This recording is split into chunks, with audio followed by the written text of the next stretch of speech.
Do you think Georgia feels vulnerable at all right now as they go into this final push for a third national championship in a row? Joshua, we'll start with you. I don't know if they feel that way, right? Like, I think that coaches and players are so good sometimes at insulating themselves that all they're talking about is we got to keep winning. We got to keep winning.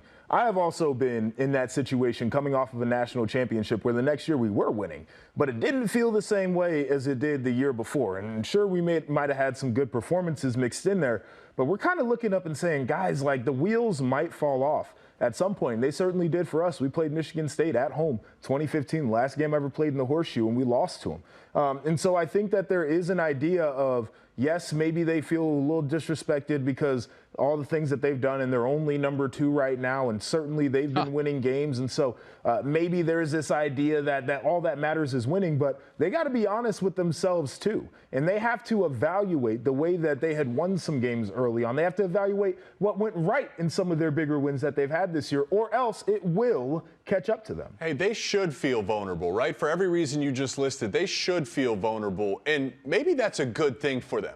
Because as you're trying to go to a three-peat, it would be easy to, in the metaphor of lions, you're most vulnerable after you eat a big meal and you're going to go sleep in the shade, right? Sometimes you need something to wake you up. And this is football for everything. Like, I'll use Tom Brady as like the best example. That dude is the unchallenged greatest quarterback of all time in NFL history. And yet, what does he say?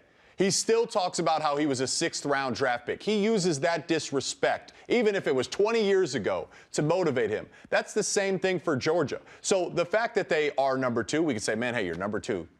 Great team chasing a three-peat here.